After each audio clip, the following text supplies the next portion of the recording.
Jenny has set the stage for you, and I'm going to talk very specifically about my great aunt, Dr. Eliza Leonard. I will tell you, the board started meeting this afternoon, and one of the members of the board said to me, "Bill, are you going to cover a lot of the same things this evening that you did in your previous talk here?" I said, "Gee, I don't think I've ever really talked here about this." And so I said, "Fred, have I ever really talked here about Dr. Leonard?" And he said, "No." And so at least I wasn't losing my mind, but I don't think this other board member was either. Because one of the things I can tell you is that being a member of the board and having done research here, I have so much enthusiasm for what the Presbyterian Historical Society does, and I'm probably a little too enthusiastic in sharing all of my stories with everybody who will listen, and I have probably bored everybody, so that is why this board member, and you notice I'm not referring to gender, so you'll not be able to accuse this person of not remembering correctly, but I have shared various stories with people at various times. So, this is a prop. I think you should always have a prop for your talks. And then I'm going to refer to this as we go along.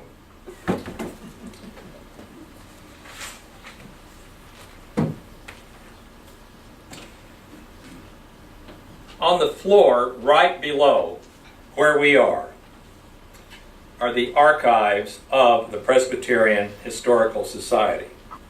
And it's hard to get a sense of perspective here by looking at this photograph. But what you have is a humidity and temperature controlled room that extends all the way from back here at the beginning of this room down to 4th Street. And you can see it has rows upon rows upon rows of movable shelves holding hundreds of boxes just like this one, all identical size, full of about 30,000 cubic feet of materials.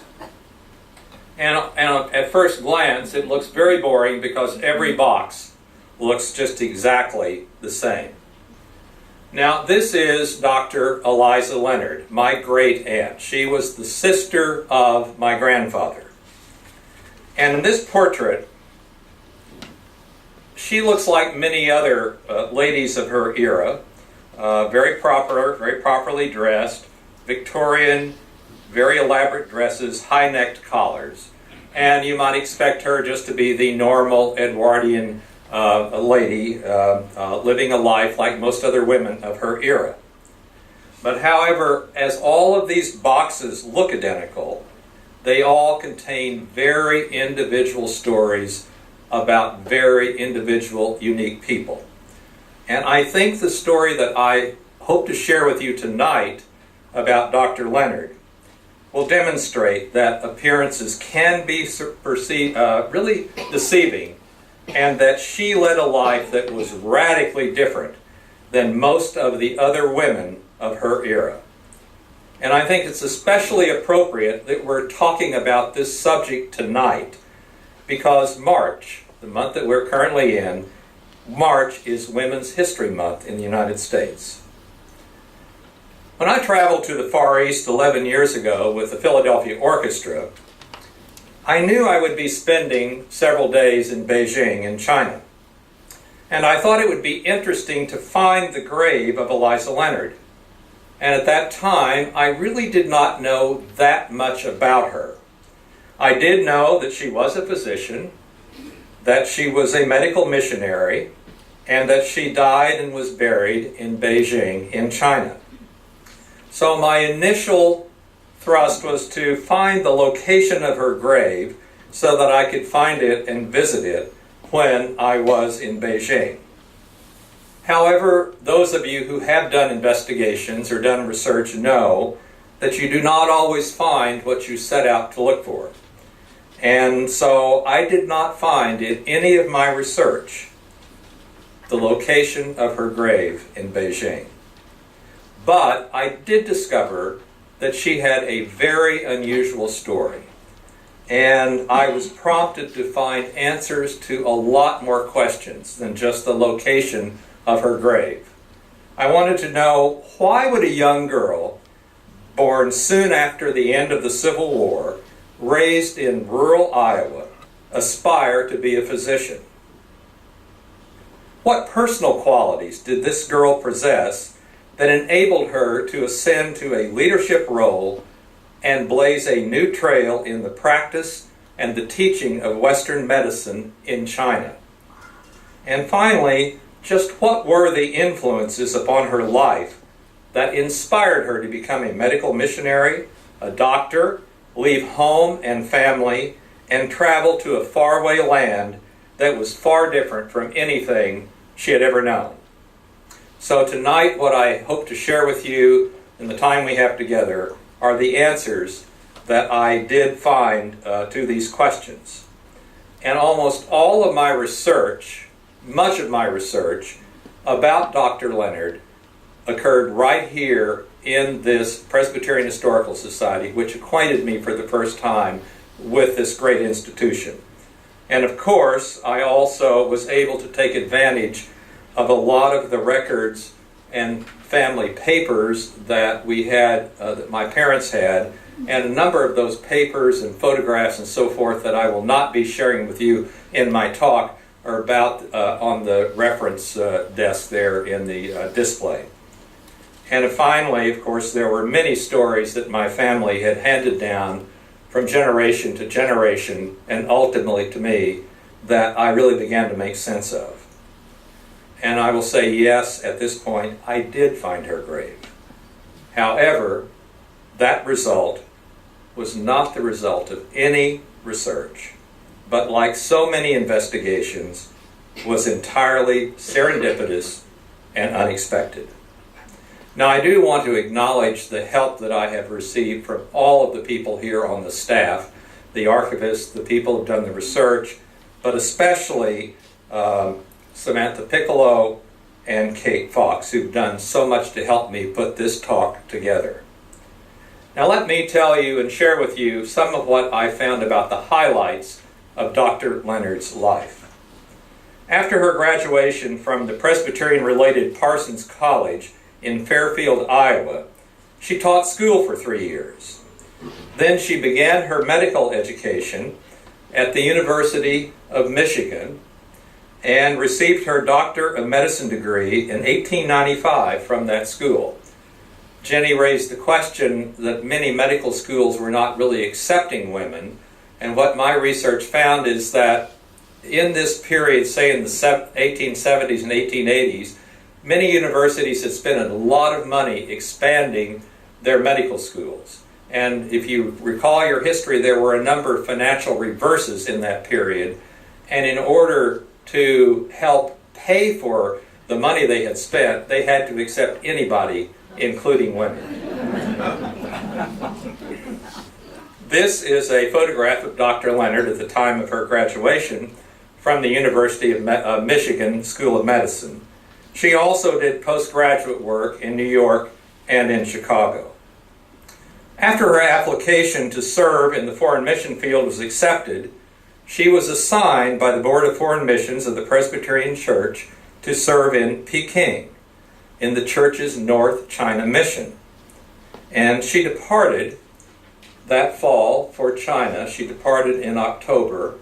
And this is a photograph of the ship that she traveled on from California to actually Shanghai, and then made her way up to Peking.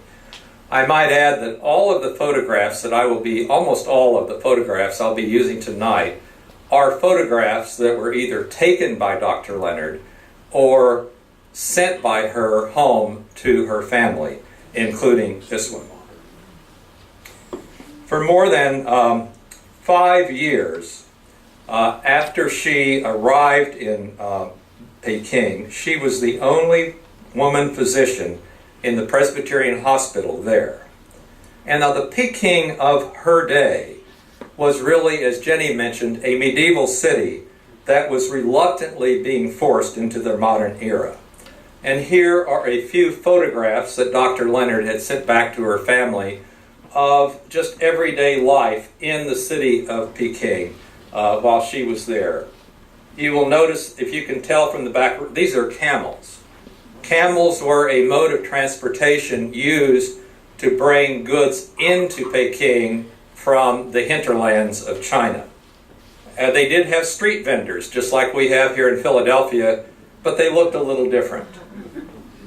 A common mode of transportation was a cart with a donkey. There were a few modern buildings, like this Russo-Chinese bank. And here you have another scene. If you can see the woman, you can see the woman in the rickshaw with the umbrella. That is Dr. Leonard. And finally, you have the Forbidden City, the home of the imperial family. It was built by the Ming Dynasty, and the rulers of the Qing Dynasty continued to live there, really in the middle of the city of Peking. Dr. Leonard's, after she arrived there, her medical practice was really of a general nature, and most of her patients were women and children from the poorer classes of China. And here, this is a photo she sent home. She said this young girl looking in the window of the clinic was one of her patients. Another group of her patients, you can see here standing outside of the Dao Hospital. Now, the mainline Protestant denominations in Peking cooperated in many ways, and they actually divided the city into regions where each focused their efforts.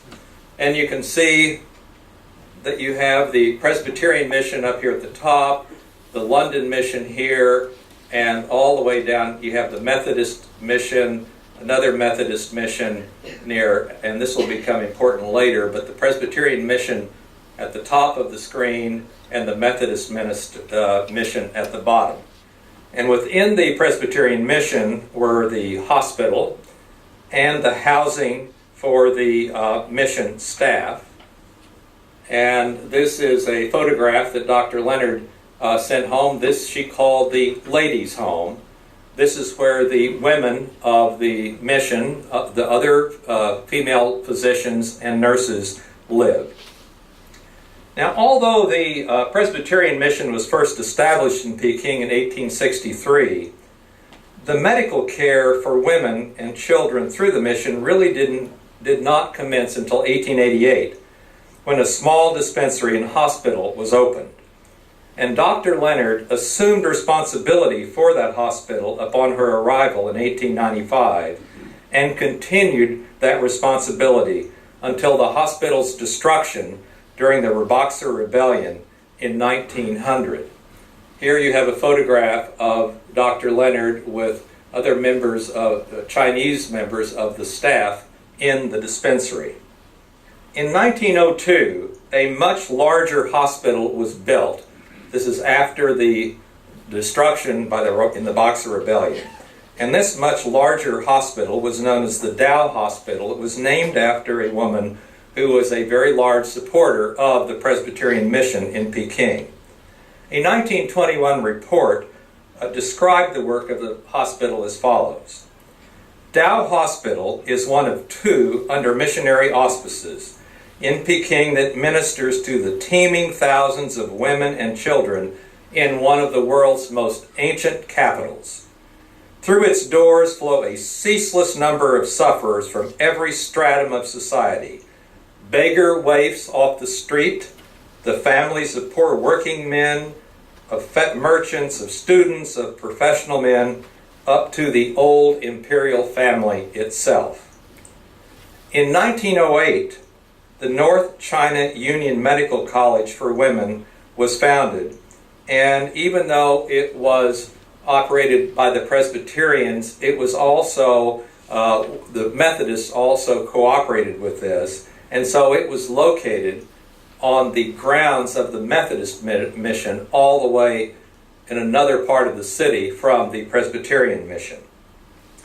And as I say, Dr. Leonard continued to be the superintendent of that hospital, but then also became the dean of the medical school. By 1915, Dr. Leonard had gradually withdrawn from the day-to-day work of the hospital and was devoting most of her time to her administrative responsibilities for the hospital and the medical school. Now, I've mentioned the Boxer Rebellion several times. Jenny mentioned the Boxer Rebellion. This was a very important event in China. It really affected the future of China, but it also, Dr. Leonard was there during this incredible upheaval in China, and I'd like to talk to you for just a moment about that. Her service in China was in a time of tremendous upheaval and political unrest.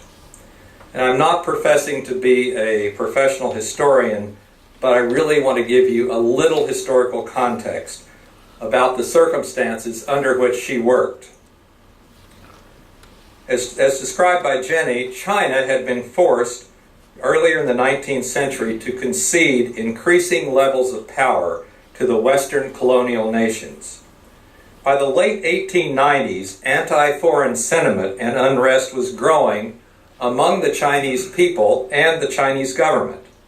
Power was gradually slipping away from the Manchu Qing dynasty, which had ruled China since 1644. In 1908, the Dowager Empress Cixi, who had ruled China really, as they said, from behind the curtains, was the real power behind the throne. And in 1908, she and the emperor died. And Dr. Leonard was a witness to all of the things that occurred. And you will see here photographs that Dr. Leonard took of the funeral procession for the Dowager Empress.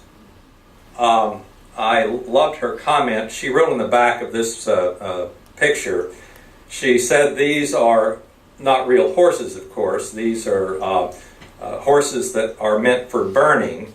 And her comment on the back of the picture to her parents is, "Hope you like the horse's foreleg attitude." Another part of the funeral procession. Now, the Qing dynasty was eventually replaced in 1912 with the birth of the Chinese Republic under Sun Yat-sen. However, there was continued war, rebellion, and unrest in China during all of Dr. Leonard's time there. But about the Boxer Rebellion. In 1899, secret martial arts societies known as the Societies of Righteous and Harmonious Fists, whose adherents were called boxers by the Westerners, began attacking targets all over China that were symbols of Western influence and domination. Railroads, telegraph lines, Christian missions and missionaries, and Chinese people who were converts to Christianity. And this uprising was, of course, known throughout the world as the Boxer Rebellion. The Boxers began attacking all of these targets in the south and finally began attacking Peking in May of 1900. And because the various foreign missions were dispersed all over the city, you can see the American mission all the way up here, the Methodist mission down here. It was really untenable for them to defend themselves against the Boxers in all of these disparate locations. And so most of the Westerners, including Dr. Leonard, all gathered within the legation section, the legation quarter of Beijing, so that they could more easily defend themselves.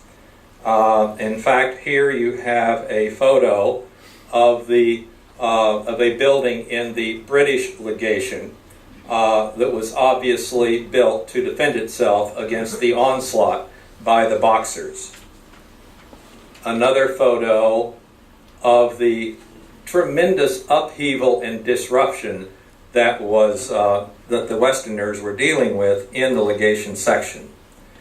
Dr. Leonard had to provide medical assistance to the wounded during this 55-day siege that lasted until foreigners in the legation section were finally rescued by a Western military force of 2,000 men who had marched from the eastern shore of China to Peking. And you have here, and actually the original of this is in the back, but this is a citation from the Red Cross of Italy thanking the American Presbyterian Mission and Dr. Leonard for the medical assistance provided by her to the members of the Italian embassy staff who were injured during the Boxer Rebellion. Although no missionaries in Peking were killed by the Boxers, in places throughout China a number of missionaries were killed, but most of the people killed by the Boxers during the rebellion were in fact Chinese converts to Christianity. Now, I've mentioned that Dr. Leonard was dean of the Presbyterian North China Union Medical College. In 1914, the Rockefeller family in the United States funded the establishment of a large, modern hospital and medical school in Peking. Until that time, as Jenny said, the only hospitals and medical schools in China were those run by Western missionaries. In contrast to the more limited funds available to the missionaries, the Rockefellers in 1915, these are 1915 dollars, provided $8 million to erect a new hospital and medical school in Peking. Implicit in the Rockefellers' agreement to fund the construction of the Peking Union Medical College was the assumption that many of these missionary-run medical schools, such as the one Dr. Leonard was the dean of, would eventually disband. However, and this is important in terms of the career of Dr. Leonard, once established, the administrators of this Rockefeller-funded medical school concluded, in typical American fashion, that because, in their view, the vocabulary of the Chinese language was inadequate and too backward to teach Western medicine, they decided that all future instruction in Western medicine would only be in English. Now, strongly in disagreement with that decision, Dr. Leonard was one of the leaders of the effort, beginning in 1922, to establish a new medical school that would continue instruction in Mandarin Chinese. And it turned out to be the establishment of the first coeducational medical school in China. I will show you here, these are photographs she sent home of the destruction of the Presbyterian mission. This was a tower of a church. All that is left standing in the mission compound is the tower. The church was never rebuilt. And this is the rebuilding of the homes and the buildings on the Presbyterian mission compound. And here you have some of the students in this new coeducational medical school that Dr. Leonard was very instrumental in founding. And you can see this new medical school was not in Peking, but was in Xinan, south and a little bit to the west of Peking. Unfortunately, soon after the beginning of the effort to found this new medical school, Dr. Leonard was diagnosed with abdominal cancer and returned to the United States for surgery at New York's Presbyterian Hospital. Although she knew she had not been cured and that she probably had not long to live, she insisted on returning to China to complete her work in establishing this new medical school. That objective was accomplished just before her death in 1924. Now, one of the other questions that I said I wanted to investigate was I never knew Dr. Leonard. She died in 1924, and I wanted to know what were her personal qualities that enabled her to take such a leadership role in the development of Western medicine in China. Dr. Leonard, according to her contemporaries, was dedicated, committed, and courageous, as well as confident and determined. On occasion, as reported by her colleagues, she could be stubborn, outspoken, and impatient, qualities that have clearly not been handed down to current generations. For example, in her application to become a missionary, she divulged that she had limited vision in her right eye as a result of a childhood puncture wound in that eye. Later in the application process, one of the male officials of the Presbyterian Board of Foreign Missions questioned whether that problem with her eye should not prevent her from serving as a missionary in the foreign mission field. And this is her response. And I think this gives you some idea of Dr. Leonard. Quote, "I never felt the least occasion for alarm in regard to my vision. My eye has been subjected to quite a severe test and has given no signs of failing. I have done considerably more than the ordinary amount of microscopic work, and my eye does not even grow weary, as many do. I wear no glasses. Of course, if I should fall into a bramble bush or anything of that sort, I only have one eye to lose. But, so far as study is concerned, I think my eye fully equal to the task. If all those who go to the foreign field have as good, I congratulate them." P.S. Knowing that she was writing this to a man. Perhaps you are trying to imagine what that eye looks like. There is yet a very slight degree of divergence, but no one dreams that I am blind in that eye until they are told. To the ordinary person, it is but an ordinary eye. A physician who worked for Dr. Leonard in Peking said that she ran the hospital with a firm hand and that she had limitless energy, a sense of humor, and a real temper that was perfectly controlled. Now, you could ask the question, if it were perfectly controlled, how did she know she had a real temper? This is Dr. Leonard actually shortly before her death. Now, another sample of Dr. Leonard's personality. And I think this really describes both her impatience and her enthusiasm. This is a postcard, and it's in the files here at the Historical Society, that she wrote the Presbyterian Board of Foreign Missions during the application process, complaining about not having received an expected communication. And the important quote is it simply that large bodies move slowly, or what is the trouble now? Pardon me if I seem to be in a great hurry, but I am anxious to know what I am to do." In her tribute to her after her death, the leaders of the Shantung Christian University, where she helped found the first coeducational medical school in China, they said this about Dr. Leonard. Dr. Leonard had an unusual personality, unusual administrative abilities. As the university's first dean of women, she contributed in a unique way toward the fulfillment of the complete coeducation of the university. Living in a period of remarkable changes in China, Dr. Leonard did not fear to go beyond the old verges and push out into an unknown and perilous field.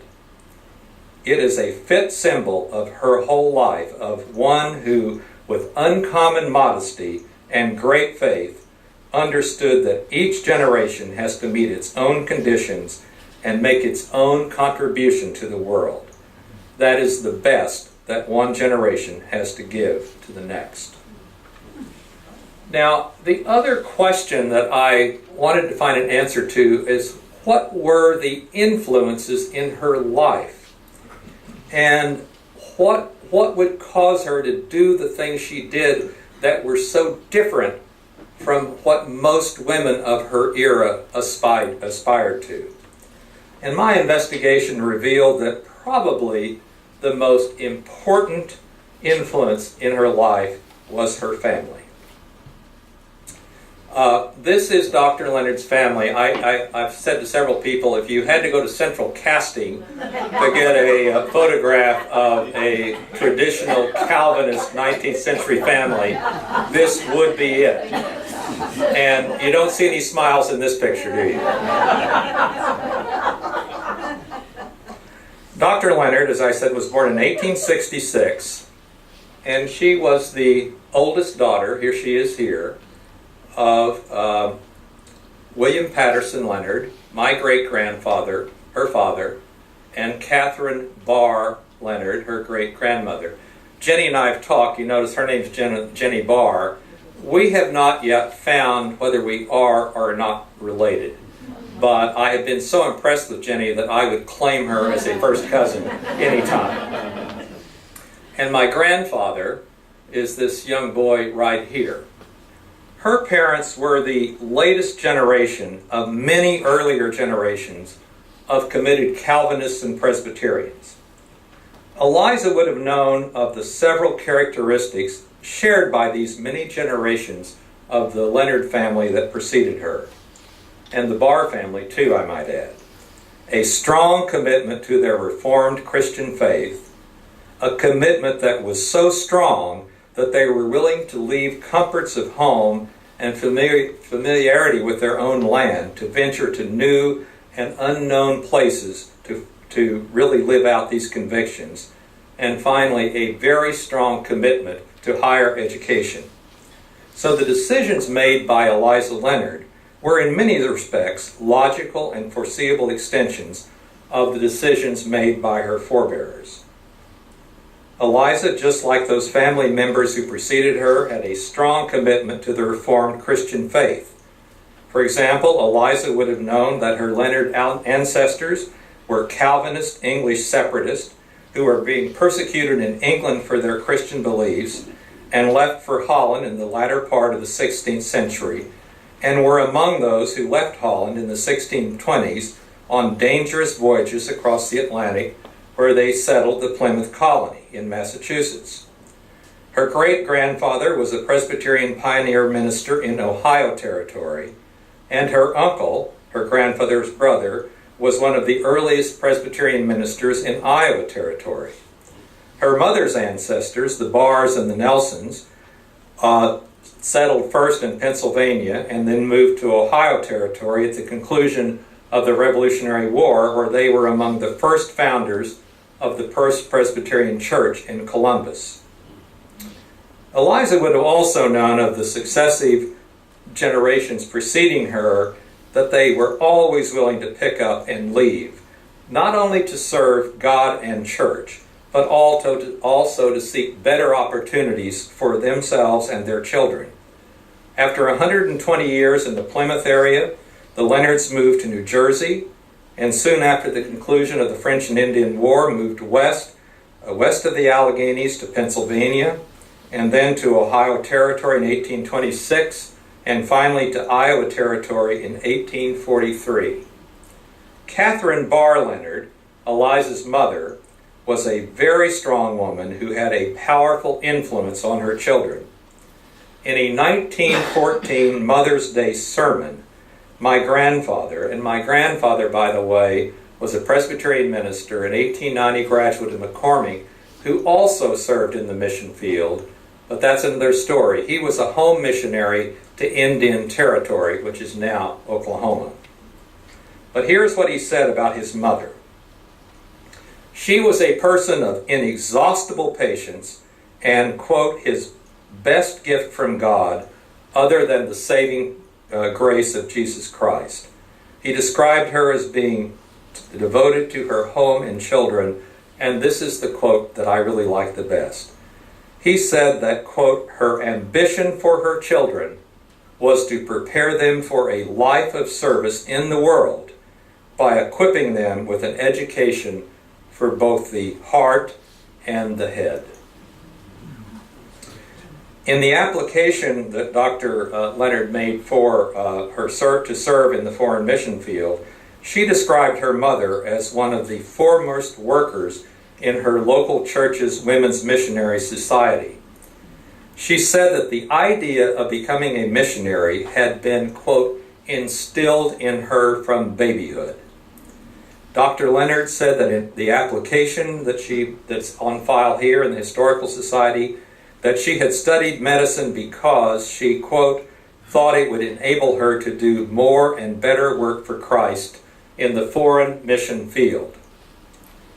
Now, Eliza would have also known of the importance of the many generations of the Leonard and the Barr and the Nelson families had placed on higher education. Thus, her father, in addition to being a farmer, was a teacher. Her father's older brother, Nathan, attended Harvard and was a professor of mathematics at the University of Iowa. Her grandfather, Hiram, helped found a college near Burlington, Iowa, when he moved there in 1843. And Eliza's father was indeed a graduate of that college prior to joining his father as a member of the Iowa Regiment of the Union Army to fight in the Civil War. So my conclusion is that it really isn't all that surprising that Eliza became a physician and a medical missionary to China. And really this influence extended to her entire family. Not only to my grandfather, the oldest son John became a dentist. Another sister became a school teacher, and the remaining sister worked in a bank. All 5 of these children had professional careers, and interestingly, none of the women ever married. They all pursued careers for their entire life. During the years when the Leonard children were in Parsons College, William and Catherine Leonard moved to Fairfield to provide housing and support for them. And after the youngest graduated, they moved to Tacoma, where they and their 2 daughters moved with them and lived for the remainder of their lives. And so when Eliza would come home on furlough, she would always visit her parents and her 2 sisters. And you will see Eliza is the tallest one there. Eliza was 5 foot 8 inches tall and weighed 142 pounds. That's according to her application. Now, I mentioned to you that all of my research did not find the location of her grave.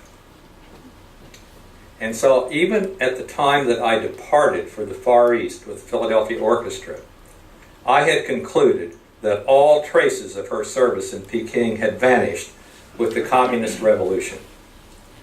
However, I had a neighbor here in Philadelphia who was a physician at the University of Pennsylvania School of Medicine. And she had a colleague who was a Chinese-educated physician with a cousin in China. Now, this cousin just happened to be an officer with the Beijing Administrative University. And it's the school in Beijing that trains members of the Communist Party for government service, and thus is off limits to the public. In a late night telephone call, prior to leaving Tokyo for Beijing, I got a telephone call from my neighbor. And she informed me that the authorities in Beijing at the Administrative University, after having discovered that Dr. Leonard was a pioneer in the coeducational education in China, and had defied American authorities by insisting upon the continuing teaching of medicine in the Chinese language, rather than teaching it in English, they wanted to meet me as a relative, as they said, of this great lady. So when I arrived at my hotel in Beijing the following morning, I was met by officials from the university and in an official government limousine, complete with driver, interpreter, photographer, and even a reporter from Radio Beijing. I was escorted to the Beijing 6th District Hospital, which formerly and originally had been the Presbyterian Dow Hospital. The superintendent and the physicians of the hospital welcomed me like a visiting dignitary, told me what they knew about the history of the hospital, and then gave me an extensive tour of the hospital grounds.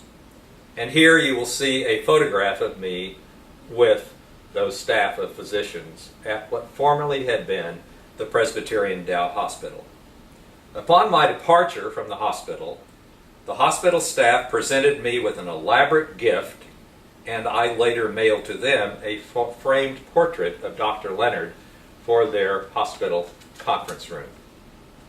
I was then driven across town to the university grounds, whisked through the large gates that normally were not open, and introduced to the professor who, because of his own personal interests, had taken it upon himself to learn about the history of this cemetery for Western missionaries who had died and were buried in Peking.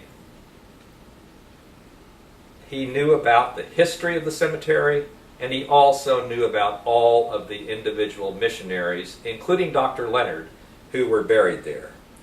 As you can see from this photograph, he led me on a private tour of the cemetery and pointed out the site of Dr. Leonard's grave. He was apologetic, however, in explaining to me that there was no stone for Dr. Leonard's grave because her stone and the stones for the other American and British missionaries who had been buried there were destroyed in the late 1960s by the Red Guards during the Cultural Revolution. But as exciting as it was for me to visit the hospital and the cemetery connected with Dr. Leonard, what was most impressive to me, I think, was to hear these 21st century Chinese people acknowledge the importance of Dr. Leonard's work and how the fruits of her work continue to benefit the people of China even to the current day. So, what can we conclude from all of this? I would summarize by saying that in spite of the limited options open to most of the women of her era, Dr. Eliza Leonard was neither defined by nor was she confined within those limited options or opportunities. She was, of course, committed to her Christian faith, and while impatient and strong-willed at times, she was always flexible and open to a culture very different from her own. She was very confident of her own convictions, even when those convictions collided directly with the prevailing attitudes and the authorities of her day. In writing about the impact that women missionaries who were physicians had in the foreign mission field, Dr. Kristen Gleason said, and I quote, "Women, such as Dr. Leonard, helped lay the foundation in those governments all across the world to address broader human rights issues in their countries, especially those issues dealing with the lives and the status and the health of women and children." So the story of Dr. Leonard's life, as we talked about it at the very beginning of this evening, all of the papers that describe those stories are in a box just like this downstairs from where we're sitting right now. And I think what the story of her life tells me is that the actions of just one person, a young girl growing up in rural Iowa, that the life of one person can make a difference in this world. A difference that can last long after one's death, long after we have drawn our last breath, and the papers recording what we have done are consigned to a box like this. Thank you very much.